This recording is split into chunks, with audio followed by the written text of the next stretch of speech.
Film की शुरुआत Korea के एक शहर से होती है, जहां हमें बताया जा रहा होता है कि कोरिया में अब कई सारे कॉम्प्लेक्स अपार्टमेंट बन रहे हैं ताकि ज्यादा से ज्यादा आबादी एक जगह रह सके।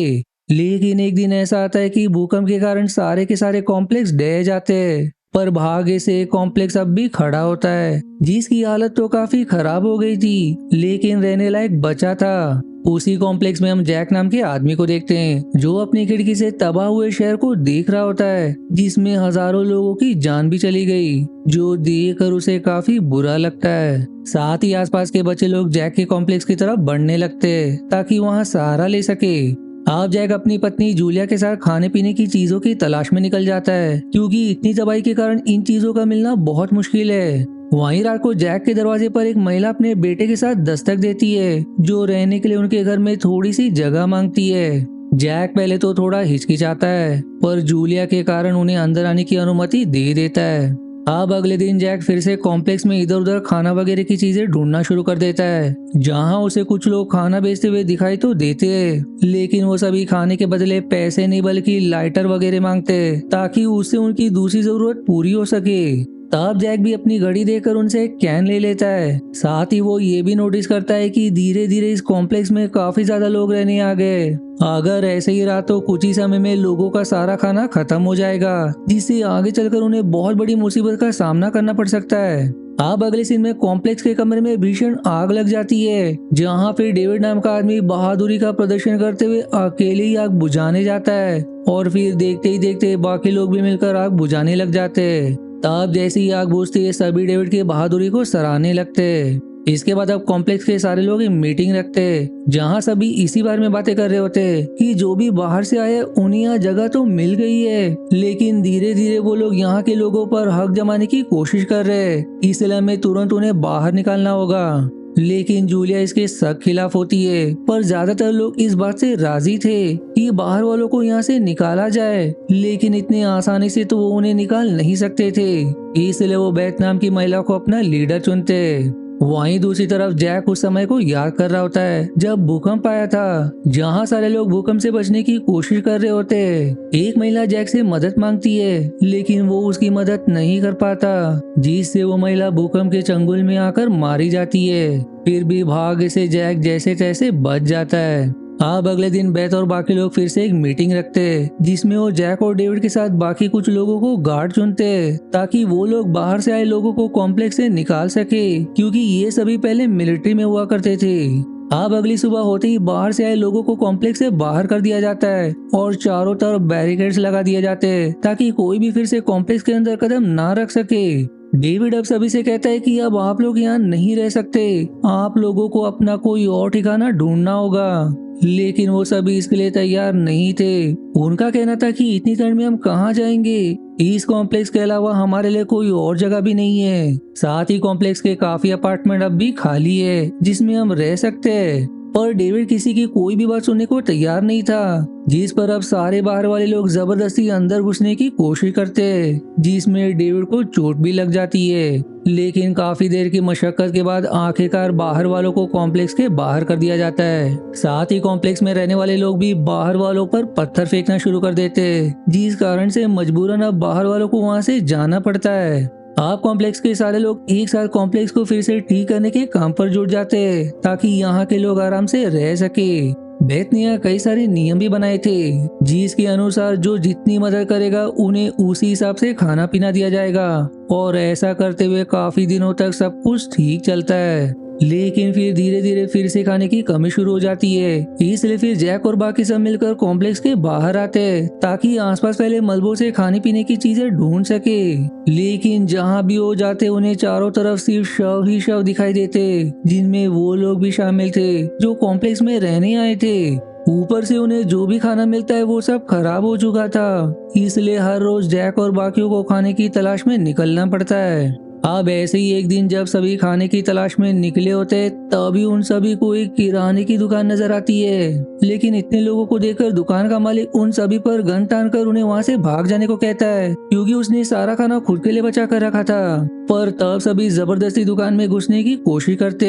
जिस हड़बड़ी में दुकान वाला डेविड के एक साथी को गोली मार देता है, जो देखकर अब डेविड दुकान वाले को इतना मारता है कि वो बेचारा अपना दम तोड़ देता है। जिसके बाद सभी उस दुकान का सारा खाना, यहाँ तक कि कुत्तों को भी अपने साथ लेकर वहाँ से चले जाते हैं। अब अगले सीन में जब कॉम्प्लेक्स के सारे लोग न्यू ईयर पार्टी कर रहे होते हैं कि तभी वहाँ जेनी नाम की लड़की आती है, जो पहले इसी कॉम्प्लेक्स में रहा करती थी, पर उसके पिता के झगड़े के कारण उसे और उसकी माँ को यहाँ से जाना पड़ा। लेकिन अब वो फिर से यहाँ रहना चाहती है। साथ ही कुछ लोग तो ये भी कहते हैं कि जेनी डेविड के बगल वाले कमरे में रहती थी, पर जब जेनी से पूछा जाता है तो वो डेविड को ही पहचानने से इनकार कर देती है। लेकिन बाद में दूसरे डॉक्यूमेंट वगैरह की जांच से पता चल जाता है कि जेनी यहीं रहती थी, इसलिए उसे यहाँ रहने की अनुमति मिल जाती है। अब डेविड सभी के लिए गाना गाता है, जिसे गाते वो इस चीज को याद कर रहा होता है कि आखिर क्यों जेनी ने उसे पहचानने से इनकार कर दिया। दरअसल असल में डेविड असली है ही नहीं, क्योंकि जिस दिन भूकंप आया था उसी दिन नकली डेविड असली डेविड के घर अपने पैसे लेने आया था, जो इसी कॉम्प्लेक्स में रहा करता था। असली डेविड ने अपने माँ के इलाज के लिए नकली डेविड से पैसे लिए थे, लेकिन ये उधारी वो चुका नहीं पाया, इसलिए गुस्से में उसने असली डेविड की जान ले ली। जो सदमा उसकी माँ बर्दाश्त नहीं कर पाई और उसने भी वहीं पर अपना दम तोड़ दिया। तभी ऊपर से भूकंप भी आ गया और आसपास के सारे कॉम्प्लेक्स तबाह हो जाने से नकली डेविड ने असली बनकर यहाँ रहने का फैसला किया।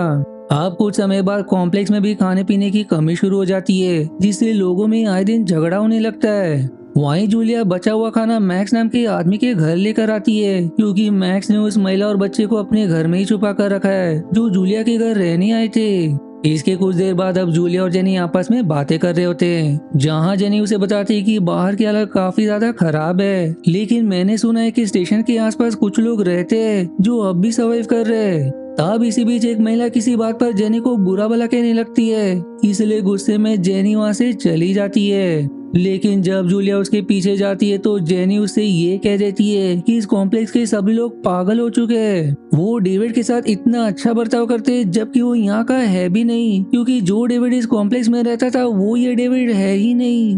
जो सुनकर जूलिया दंग रह जाती है। दूसरी तरफ कॉम्प्लेक्स वालों को कॉम्प्लेक्स के एक आदमी का शव मिलता है, जिसे बाहर वालों ने मार दिया था। साथ ही उसे मारकर वहाँ पर चेतावनी भी लिख दिया था कि ये हमें अंदर ना आने देने की सजा है, और ये सजा कॉम्प्लेक्स में रहने वाले सभी लोगों को भुगतना होगा। जो देखकर सभी डर जाते हैं, इसलिए कॉम्प्लेक्स की पहरेदारी और ज्यादा कड़ी कर देते। वहीं अब डेविड मैक्स के घर आकर उसे कहता है कि तुम्हें अपने फर्नीचर कॉम्प्लेक्स के लिए दान करने होंगे, ताकि आग का बंदोबस्त हो सके। तब जैसे ही डेविड घर के अंदर आता है, उसे वो महिला और उसका बच्चा दिखाई देता है, जो देखकर डेविड गुस्से में उन दोनों को पकड़कर सभी के सामने लाता है। साथ ही इसके लिए मैक्स को भी बहुत मारा जाता है। वहीं बाकी लोग जैक से कहते हैं कि इन सब में तुम्हारी पत्नी भी शामिल है, इसलिए उसे समझाओ ताकि वो ऐसी गलती फिर से ना करे। पर जब जैक जूलिया को समझाने उसके पास आता है तो वो उसे कहती है कि तुम डेविड की बातों में आकर मुझे माफी मांगने पर मजबूर कर रहे हो, जबकि वो तो यहाँ का है भी नहीं। लेकिन जूलिया के पास कोई सबूत न होने के कारण जैक इस बात पर विश्वास नहीं करता कि डेविड यहाँ का है ही नहीं। अब अगले दिन सभी पूरे कॉम्प्लेक्स की अच्छे से तलाशी लेने लगते हैं, जिससे सभी को और भी घरों में बाहर के लोग मिलते हैं, इसलिए उन्हें पकड़कर एक जगह जमा कर दिया जाता है और उनके घरों में लाल रंग लगा दिया जाता है, ताकि आगे से इस घर को कोई चीज ना दी जाए। तब जैसे ही सभी उन बाहर वालों को कॉम्प्लेक्स से निकालने वाले होते कि तभी बिल्डिंग के ऊपर से मैक्स सभी से कहता है कि तुम सबके सब स्वार्थी हो चुके हो। इस तबाही में हजारों लोगों की जान तो गई है, लेकिन तुम सभी ने उन लोगों को भी मरता हुआ छोड़ दिया जो इस तबाही में बच गए थे। एक दिन तुम सभी मारे जाओगे और तब तुम्हें भी बचाने वाला कोई नहीं होगा। जो इतना कहते ही बिल्डिंग से छलांग मारकर आत्महत्या कर लेता है। अब कुछ समय बाद वहाँ एक चौथा भूकंप आता है और दूसरी बिल्डिंग गिरने के कारण पानी का टैंक फंस जाता है, जिस वजह से काफी सारा पानी वहाँ गिरने लगता है। जो देखकर सभी एकदम खुश हो जाते हैं, क्योंकि कम से कम उनके पास पानी का बंदोबस्त हो गया था। लेकिन खाने की कमी अब भी पूरी नहीं हुई थी, इसलिए फिर से जैक और बाकियों को खाना ढूंढने भेज दिया जाता है। इधर जूलिया जेनी के साथ डेविड के कमरे में आती है ताकि उसके खिलाफ सबूत इकट्ठा कर सके। तब उसे कमरे की वॉशिंग मशीन के अंदर असली डेविड का शव मिलता है, जिसे देखकर दोनों भी दंग रह जाते हैं। इधर जैक और बाकियों को आगे बढ़ते हुए एक फूड कोर्ट दिखाई देता है, इसलिए जैक और बाकी वहाँ से जितना हो सके उतना खाना ले लेते। लेकिन जब वो सभी वहाँ से वापस जा रहे होते कि तभी आसपास छुपे बाहर के लोग उन पर हमला कर देते। जैक और बाकी तो जैसे तैसे बच निकलते हैं, लेकिन इसमें बेथ का बेटा मारा जाता है, जो अब अपने बेटे को मृत देकर डेविड से जवाब मांगती है कि तुमने मेरे बेटे की रक्षा क्यों नहीं की। तब वहाँ जूलिया आकर सभी को डेविड की सच्चाई बताते हुए असली डेविड का शव दिखाती है, जो देख कर सभी हैरान हो जाते हैं। डेविड अब सबसे कहता है कि मैंने तुम सबकी बहुत मदद की है, इसलिए मैं यहाँ से कहीं नहीं जाऊंगा। लेकिन अब कोई भी उसकी एक ना सुनते हुए जबरदस्ती उसे यहाँ से बाहर कर देते। तब जाते जाते डेविड गुस्से में जेनी को पकड़कर एक गड्ढे में फेंक देता है, क्योंकि उसे समझ आ गया था कि इन सब में सबसे बड़ा हाथ जेनी का ही है, और गड्ढे में गिरने के कारण बेचारी जेनी मारी जाती है। अब डेविड की ऐसी हरकत की वजह से जैक उस पर गन तान देता है, लेकिन गोली चलाने की उसमें हिम्मत नहीं होती, इसलिए डेविड उससे गन छीन लेता है। ऊपर से तभी बाहर के लोग दीवार तोड़कर कॉम्प्लेक्स के अंदर आने लगते और सभी पर हमला भी कर देते। इसके जवाब में अब डेविड उन पर गोलियां चलाने लगता है, लेकिन इसका कोई फायदा नहीं होता, क्योंकि उनकी तादाद इतनी ज्यादा थी कि कॉम्प्लेक्स के लोग भी उनका कुछ बिगाड़ नहीं पा रहे थे। तभी फिर एक आदमी वहां बॉम्ब से धमाका कर देता है, जिस हमले में डेविड काफी ज्यादा घायल हो जाता है, और घायल होने के कारण वो वहीं अपना दम तोड़ देता है। इधर जैक और जूलिया भी घायल अवस्था में कॉम्प्लेक्स से दूर एक चर्च में आकर छिप जाते हैं, क्योंकि कॉम्प्लेक्स पर बाहर के लोगों का कब्जा हो चुका था। साथ ही जैक भी बुरी तरह से घायल होता है। तब भावुक मन से वो जूलिया से कहता है कि तुमसे शादी करने का फैसला मेरे जीवन का सबसे अच्छा फैसला था। तुमने हर मोड़ पर मेरा साथ दिया, इसलिए मैं तुम्हारा धन्यवाद करता हूँ। पता नहीं कल की सुबह मैं देख भी पाऊंगा या नहीं, पर मेरी यही प्रार्थना है कि तुम हमेशा खुश रहो। जो सुनकर जूलिया की आंखों में आंसू आ जाते। लेकिन अगली सुबह जब जूलिया की आंखें खुलती है तो जैक उसे मृत अवस्था में दिखाई देता है, जो देखकर वो एकदम से टूट जाती है। तभी फिर उसे कुछ लोग देख लेते और अपने साथ उसे ठिकाने पर ले जाते, जो वही लोग होते जिनके बारे में जेनी बता रही थी। यहाँ सभी का व्यवहार काफी अच्छा होता है, तो चाहे बाहर के ही क्यों ना हो, यहाँ कोई भी भेदभाव नहीं करता। डीसी मिक्स फीलिंग के साथ ये मूवी यही समाप्त हो जाती है। आशा है आपको मेरी एक्सप्लेनेशन पसंद आई। यदि हाँ तो प्लीज वीडियो को लाइक करना और चैनल को सब्सक्राइब करके सपोर्ट करना ना भूलें। मिलते हैं अगले एक्सप्लेनेशन वीडियो में, तब तक के लिए धन्यवाद दोस्तों।